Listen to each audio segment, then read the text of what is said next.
for the first buy, you are okay with an apartment because you want to live in a community, you want that convenience and all of that. But when it comes to your second and third purchase, right, you want to also make sure you get the buck for the investment that you make.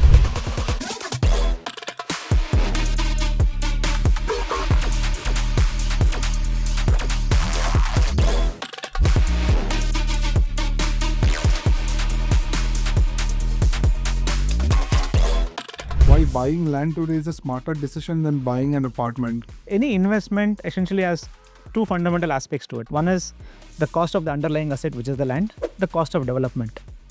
So in an apartment, you're perhaps putting 70% into the cost of development and 30% into the cost of land. Whereas in a plot, it could be 60% land and 40% development. People thought that in an apartment they are secured. Nowadays, the plotted development is also done in such a way that it's a gated community, there is security, CCTV cameras, overhead tanks, amenities and all. So the plotted development has boomed in Bangalore. Earlier, you could do a layout in about 50-60 lakhs. Today, you cannot complete a layout within less than 80-90 lakhs or a crore. People now, in fact, not only look at that first apartment, they're looking at the first plot. The underlying value, what people are discovering today, especially landowners, I would say, is immense because people never thought that land could realize them this much money.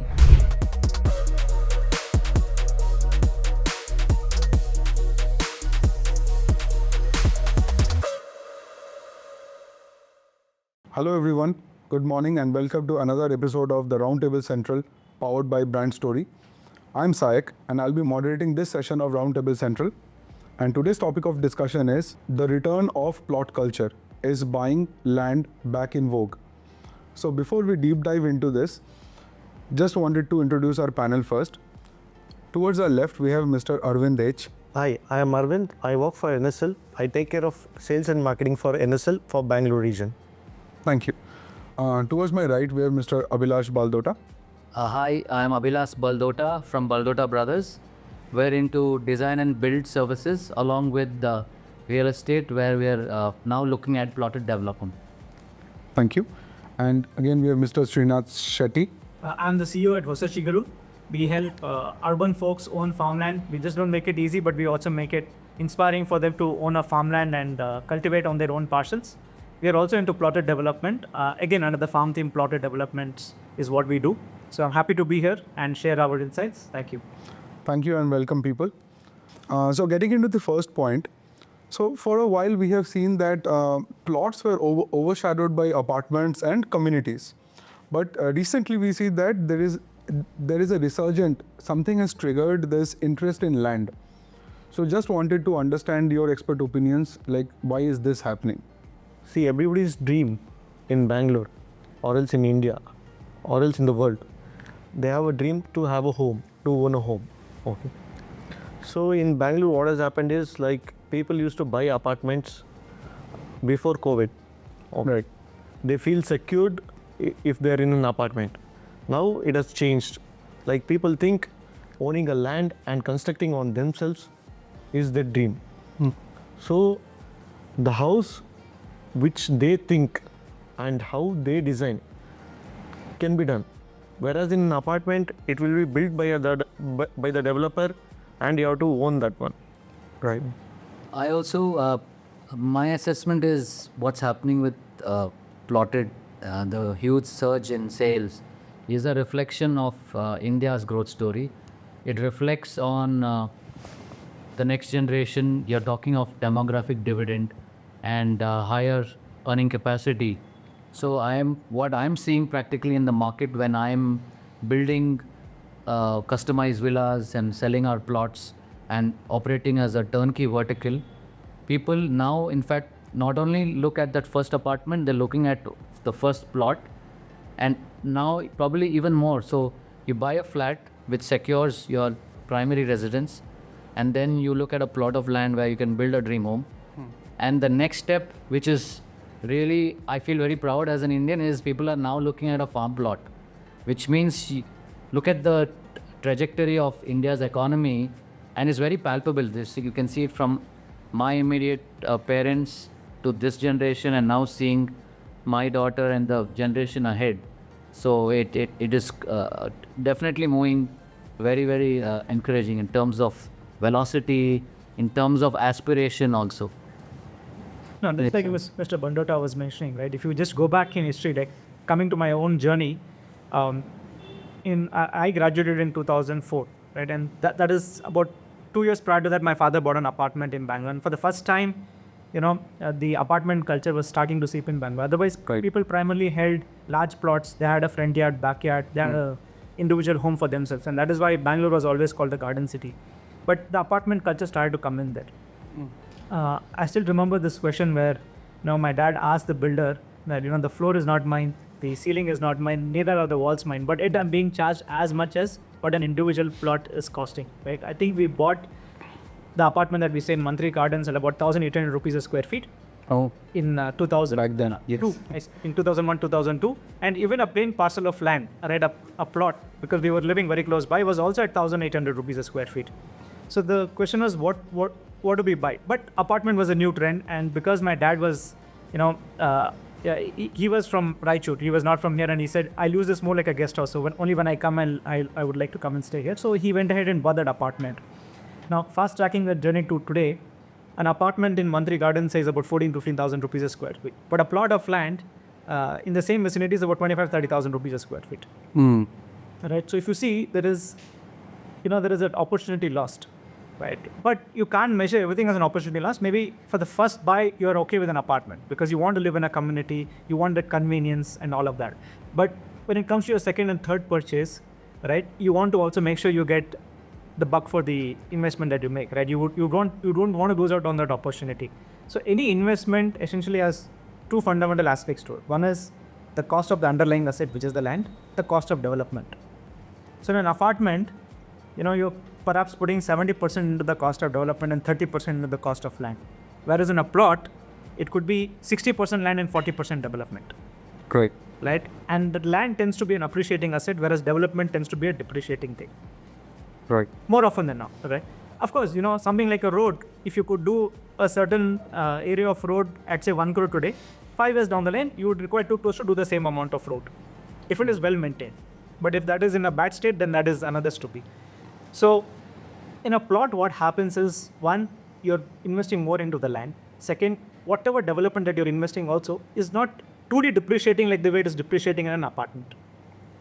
So the development in an apartment tends to depreciate a lot, right? The building. Because, today, if a similar apartment launched in Jayanagar, it would go at 25,000 rupees square feet, location at where I am. But an old apartment is at 15,000 rupees square feet because people are valuing only the underlying asset, which is the land, and not the development per se. Yes. Maybe the current asset is not in that condition. Yeah. So what has happened is over the last 2 decades, people have invested in apartments, they've experienced it, they've been living there. I'm not saying that people will not invest further in apartments, but for those who want to live there, yes, they would invest. But for those who say, no, I may want to construct sometime in the future, or I'm looking at this like an investment, right, would always prefer plots because the fact that they don't have to invest in a depreciating development is not there. So I think that is the reason why there's a resurgence in plotted development. And we've seen that across Bangalore, there have been layouts after layouts that are being launched. And same is the story with most cities as such.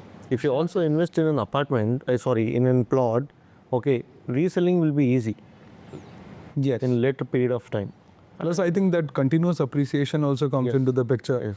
Where, if you give it enough time on those apartments, so value depreciates because the commodity itself is degrading over time, and the maintenance is on the community itself. There is that. One is maintenance, like rightly said. Second is also, see, a building, there could be a newer building every year, right? Right.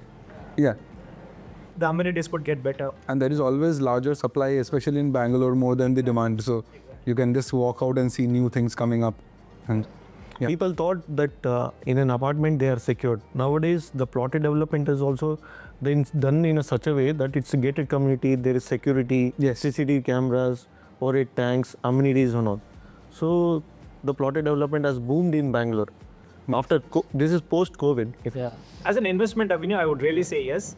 But again, if you were to ask me, where would you like to live even today? Right, if you just take the cost of constructing a building on a plot vis-a-vis going and living in an apartment, I think apartment would still make reasonable sense. But that is for an end user, right? But like Mr. Baldota said, we've already crossed that journey. There are a lot of people who have gone into second, third investments and now are even entering into the weekend homes, like a farmland or a farm plot. Right? So It's kind of linked to the end users and the customer's journey in his investment cycle, right? And also linked to the age. So probably, if I look back at my journey, 18 years back, probably the first apartment makes sense because it's like Srinath and Aravind here would agree that cost is cheaper for sure because you're dividing the land value, which is an UDS, undivided share. But then you grow 10, 15 years into your career, then you have enough savings.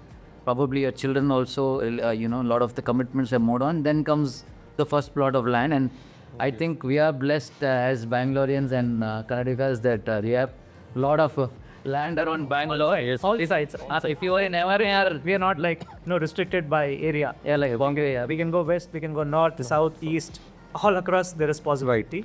But also is a challenge because I see a lot of ghost layouts after layouts. If the developer is good, if they have set the right expectations from the retail buyers where they're collecting maintenance and maintaining the layout, then it's fine. But I also see a lot of layouts, which have been sold in Devnarli, say long back at 3,000, 3,500, are still today 3,000, where a neighboring layout is about 8, 10,000. The only reason is that layout is not developed. I mean, it has not been maintained well. People are not committed to paying the maintenance, and there is a challenge there. Yes. So those are also some things which the customers have to be wary of. But by and large, I think plotted development has more to offer from an investment than the apartment culture. All right. So I think this makes a whole lot of sense. So shall we move to the next agenda of discussion? Please. Yes. So from the macroeconomic lens, what we have seen is, especially post-COVID and post-RERA, okay, and that how do you see land as an asset class performing, in comparison to the built properties? I think land, the underlying value, what people are discovering today, especially landowners, I would say, is immense because people never thought that land could realize in this much money. Right? There are two reasons. One is, the demand from retail buyers. Second, once the price is established, it's very difficult to get it done. Right? The prices, and still, as Bangalore, we are very cheap compared to many cities. Forget many cities, many tier 2, tier 3 cities. If you look at, there's a place called Baldota in Tupkur district. On the main road in Baldota, if you were to look at, you'll not get any land less than 15,000-20,000 rupees per. There's nobody willing to sell, right? No. A small shop is very expensive. 15,000-20,000. And you don't have that sort of pricing still in the city. So again, if you look at from ROI, when it comes to commercial and all of that, people are still able to get 7, 8, 9% rental yields, which is fairly good in a market, which has such high appreciating underlying value of the land. So from that perspective, I think land is something that people are really can look up to for the foreseeable future. The story is still not over. People think that there was a decade of that, but I think it will still continue. And again, there is inflation at play, right? Today, what you can buy with 100 rupees, perhaps in a few decades from now, you will not get anything there, right? So that's how inflation is all about. And I think land is one thing which really captures or it's a risk, it hedges the risk against inflation. Right. And also, I think here you don't look at it as one asset class under the real estate industry. It's like any other financial instrument. So you'll need to mix. You can't put all your eggs in one basket. You need to diversify. So, like even Srinath saying, it's not a 10 years journey.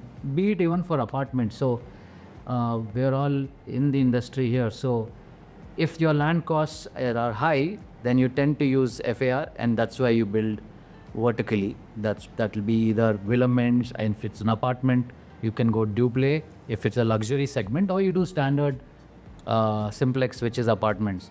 So that's one category. Then you'll have your regular plots. In plots also, we have different dimensions. You do the regular 1,200 square feet lands or up to 4,000-5,000, and then there are larger ones, which is again catering to the luxury segment. And then you have farm plots. Again, investment objectives could vary, the psyche of the investor, and you would never compare because each one has its own parameters to assess. And that's when you mix it up. That will be the right approach. But also on the macroeconomic front, Masai, I think there are some fundamental questions that we need to look at. One is, will the same plot be available at the same price in the future? There are multiple factors. One is land, okay, which is 50-60% of the cost. Second is development. The cost of development is increasing drastically. Yes. If you go by the specifications approved by the authority, earlier you could do a layout in about 50-60 lakhs. Today, you cannot complete a layout within less than 80-90 lakhs or a crore. Where a good layout with good specifications, saying 40 feet roads, CC roads with underground electric cables and all of that, requires a minimum of 80 to 90 lakhs. One. Second, the regulatory affairs. They are also becoming stringent by the day and more expensive by the day. Right? You're licensing agents to everybody. So the cost is only going to rise in all of those aspects. It is not just about the underlying land, and it cannot, the same layout can't be recreated, say 5 years, 10 years down the line at a lower price. So that is something which also one has to keep in mind in terms of the macroeconomic factor. Second, if you look at, people are moving towards the city. Every other town are seeing younger generation moving towards the city, and it's only increasing with an average age of about 26 years in the country. People are going to start seeing their first, second, third jobs very soon, and after that they get into real estate, right? And the jobs are available in the city, and people are going to move towards the city. Correct. And the outskirts are going to expand because of access. If you look at now metro, they're speaking about going all the way to the Baldota. They're speaking about going To Biddi.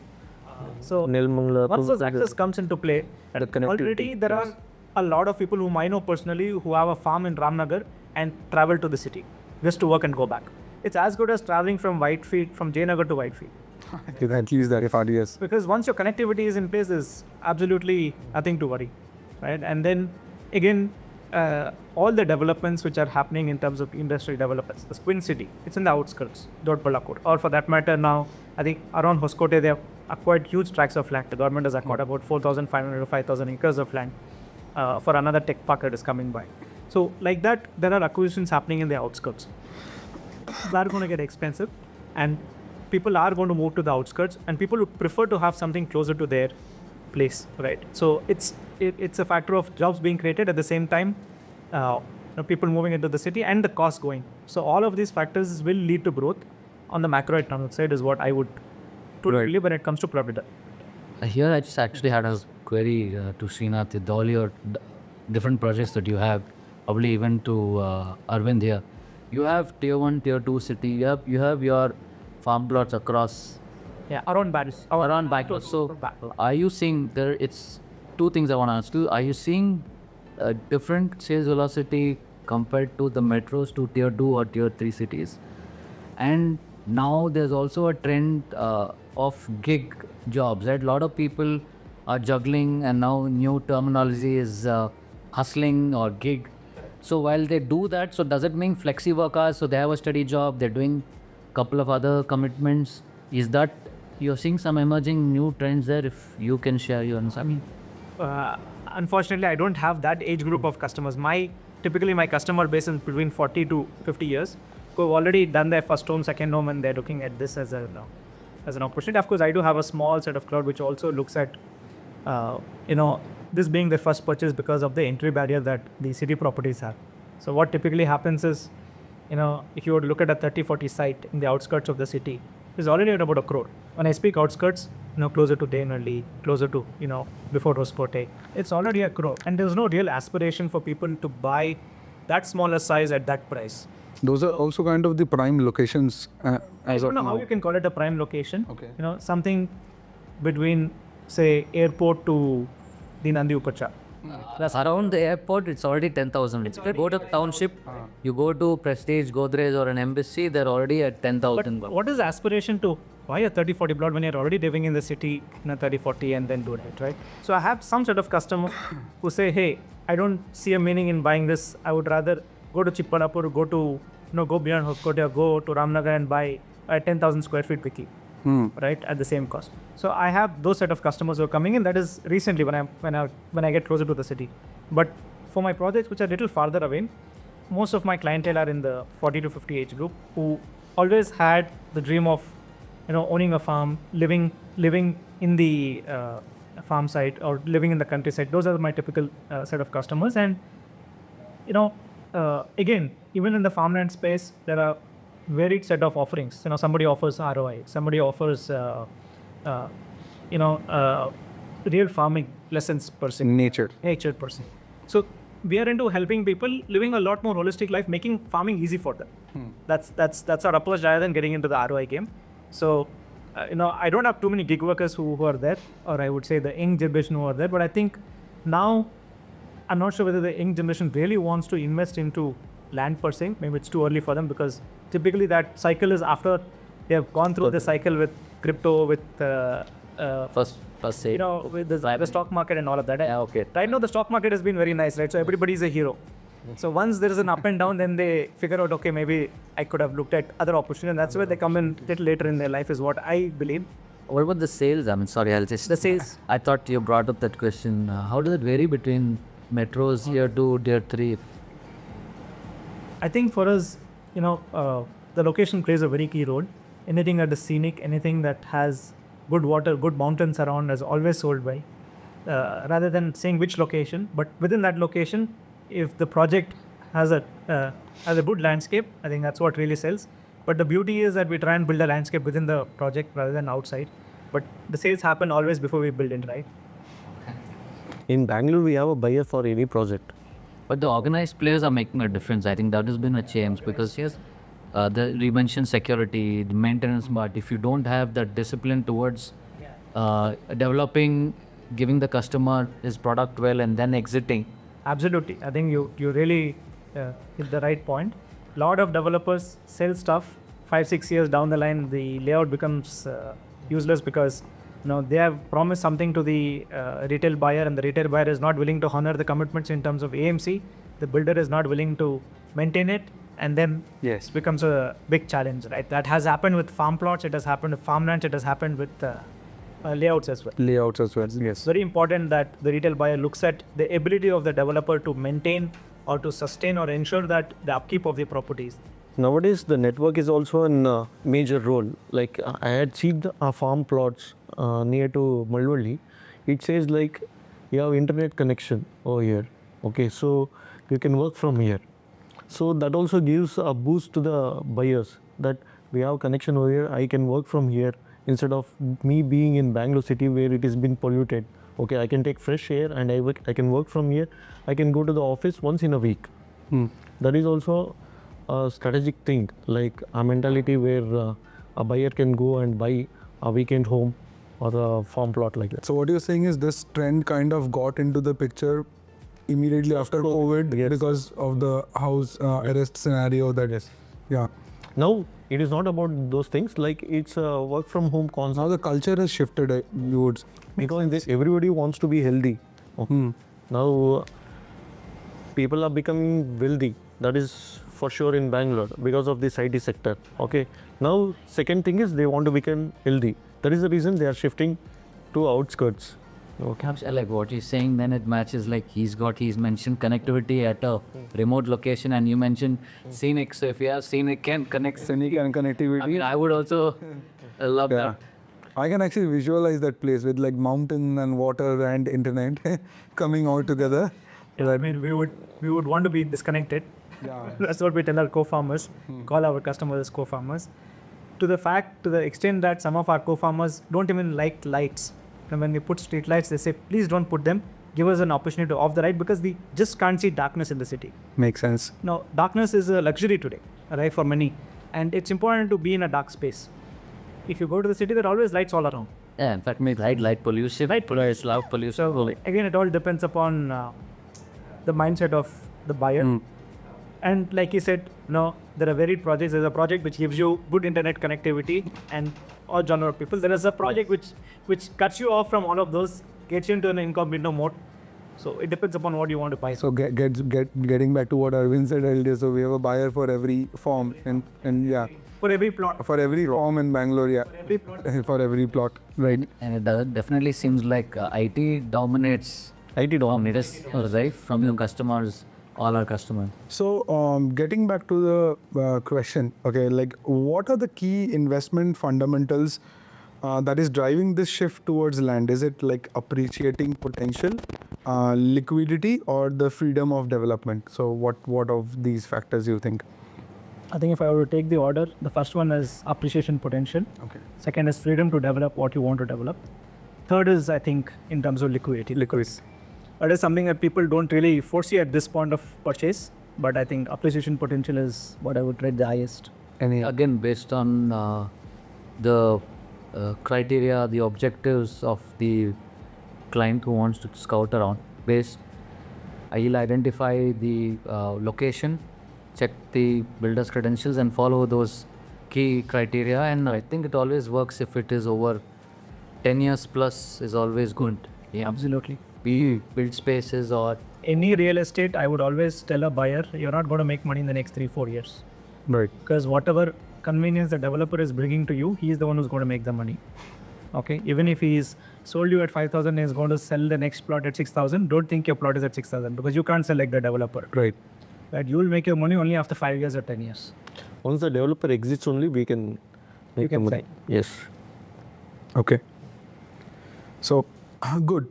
So now, are we seeing a new kind of investor profile entering the plotted space? Like mostly is it like millennials or NRIs or institutional investors? probably more with more vintage towards late 30s, 40s till their 60s. That's when you look at something beyond your first investment in real estate. And yeah, definitely some institutions there, but there the terms and their entry exit strategies are quite different. So I would not put them under general market of primary buyers. And then that's just an organized way of handling your money. I think it's unorganized institutional investors, if I were to put it right. Yeah. Okay. HNIs and UHNIs, though, while growing up, earlier we would hear of HNIs. UHNIs again links to the India's growth story. And I also heard post-COVID you've added more billionaires accelerated compared to even China is some of the facts that have emerged. It's like what I really believe is any plot should have a purpose. There are some plots which attract all genre of customers. Like, in a layout, there could be a 30-40, 30-50, 40-60, 50-80, right? That guy wants all genre of customers to be there. Now, as Hosachiguru, we have created some projects where we want only one category of customers. Like all my plot size is 60-90, 5,400 square feet, right? A lot of customers come to us, can I break this? It doesn't serve the purpose what we are trying to build here, right? We want every plot to have a mini food forest. Now, if I break it into smaller parcels, we may not be able to achieve that. So again, depending upon what the builder is creating, right, the genre of customers come in. Like you said, millennials or whoever it could be. Now, if somebody had a flair for gardening, somebody said, hey, my garden is too small in the city, right? I wish I had a larger balcony. He is my kind of customer, right? But a guy who said, no, I want something which will appreciate very fast, maybe not my kind of customer. So as a developer, I cater to a certain niche set of customers. There are some layouts which say, hey, you buy today, over the last 3 years, my plot owners have seen so much of appreciation, you're likely to see so much of appreciation, right? That is one category of customer, right? There is another category of developers which create an aspiration for you, right? You are here to be a part of a large layout, you're here to have all of these amenities, that is another category of layout developers. So it all really depends upon what the developer is offering and what you need, right? If it is pure appreciation, then even something like a BSNL layout, telecom layout, these are all in vogue. I don't know whether they're still in vogue. I think during my father's time, they were genuine. Now, there are a lot of scams there. But again, you have varied types of people coming in for varied reasons. And, like the vibe, people attract this sort of customers is what I would like to put it as. Like it's the developer offering which will attract the profile of the buyer, plus also the segment. I think what he's talking of is clearly the segment. You can cater to different segments, break up even, be it farmlands or in plotting, then it gets into. But I don't see any developer creating a product for the millennials. That is something which I feel is a void. I don't, including myself, we have not been able to create a product which is for the millennials. I mean, millennials also believe real estate is not their cup of tea. But I wish there could be a product which is made for the millennials. But for that, you need to think like a millennial, and a millennial being a realtor is a little challenge. So, how much of this revival is due to the rise of tier 2 or tier 3 cities and remote work lifestyles? See, nowadays, central government has given a lot of cities as smart cities. So, tier 2 cities are also now booming. For example, Tokpur, Davangere, Bangalore, Vogue. Okay. The real estate has boomed, and over there also, like Bangalore, it's full of apartments itself. Right. Okay. Or also nowadays they are coming up with plotted development. There also it also depends, like who is the developer and where is the locality. Okay, location is playing a major role, and the developer also. It's like a psych, in those days, working in India and getting your salary in dollars, right? Cost of living is quite high in the city. If you have the luxury of working in a remote place, keeping your cost low, and yet, being able to deliver whatever you're able to deliver, I think that's a new trend. So people are willing to do that. And had Hosachiguru at some of our farms, we've seen that where people are building their homes, staying there at least for 3 to 4 days a week, and then are able to travel to the city once or twice a week. That's happening. Okay. So it's also what I've seen, in real estate or in a country's development. It is all up to the infrastructure development. So if you have roads, and in my experience, the last 10 years with good governance that we are seeing currently in India, I've traveled to a lot of remote parts of India, and they've told me right down south to Dhanushkodi or you beat eastern part, they said, sir, this road that you're on wasn't there sometime earlier. Okay, so let's get straight into it. So what are the emerging micro markets in metro like Bangalore, Hyderabad, Pune, where plotted developments are seeing a boom? I think Hyderabad is racing ahead. I was just seeing some statistics. I think it's at least 10x of Bangalore in terms of the number of projects, the pricing, the specifications, the maturity when it comes to plotted development, and I think even when it comes to ultra luxury apartments, right? Whereas I think Bangalore is yet to catch up. But if there is a quality project, I think Bangalore, there are enough and more takers for a quality project, both from an end user perspective as well as from a investment perspective. I think Pune and Bangalore are perhaps equal in terms of projects that are being launched or projects that are available, but I see a lot more potential in Bangalore. Okay. In our city, I'm seeing good from my assessment is towards around the airport. So that's why it's called the Aerotropolis. Hence Chikballapur, Dadballapur, some parts of Dobaspet. And then of course southern side towards Ramnagara could be attracting attention. But yeah, the moment you have a functioning Terminal 1, now Terminal 2 of Bangalore is opened. You're talking of Terminal 3 in the future. That sees a huge spike in robust development, which attracts jobs. So I'm seeing a lot of action around north between these cities of Chikballapur, Dadballapur.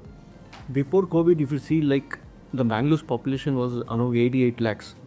After COVID, like post-COVID, 2022, it was 1 crore 21 lakhs. So there are around people who are coming to Bangalore bits. Okay. Now with Greater Bangalore, I think it is 1.5, 1.6. Suddenly you see a lot more parts covered in Bangalore. Close is over one age of okay, the population in Bangalore is increasing day to day.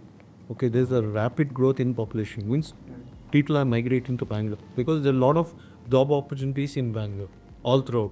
You can go to Dabaspet industrial area because the Pune industrial area was compact. It was being congested.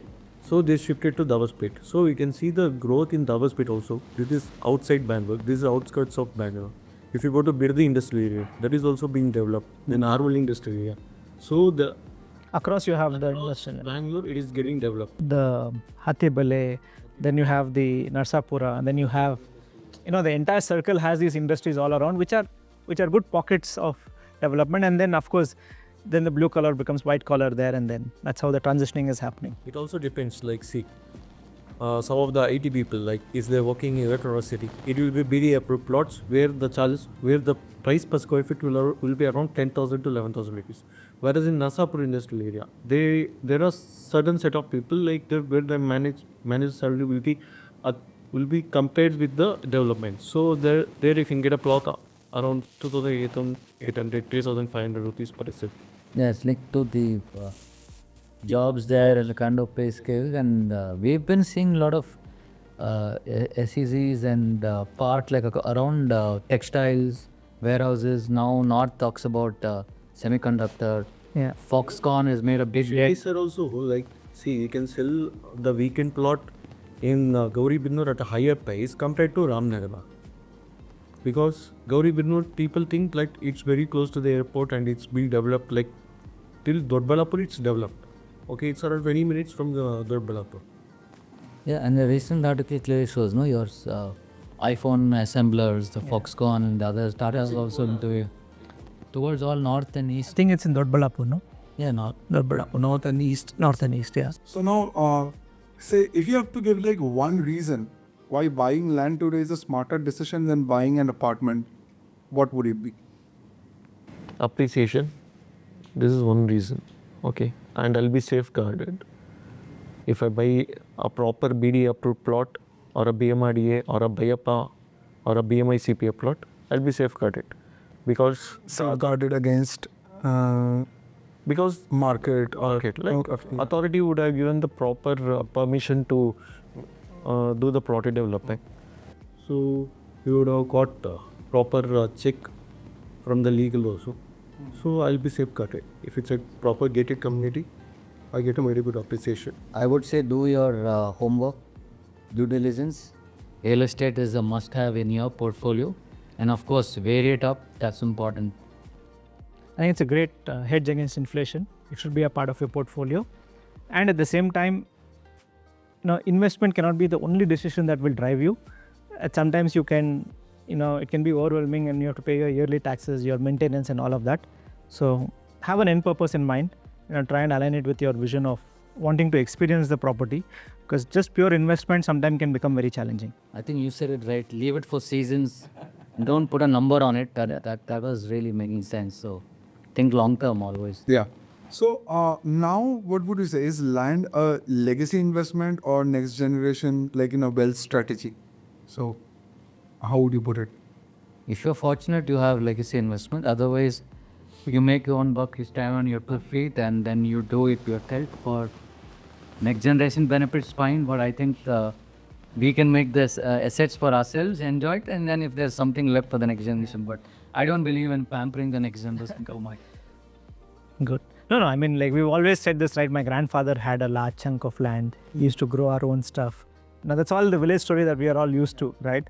I think every family needs some escape. Every family needs a large space to call them themselves. I think building a legacy is something that we should look forward to, no doubt. Like I said, make the right decision by ensuring that you're going to experience it. Don't just buy it for the sake of investment. For me, buying land is a lot of emotional attachment. It's not just about money in, money out, right? So I would never do it that way. And I would also recommend it that way. All right, so I think this wraps up today's conversation. Okay, thanks to all of you for being here for this wonderful round of Roundtable Central, just powered by BrandStory. Thanks. Thank you. Thank you.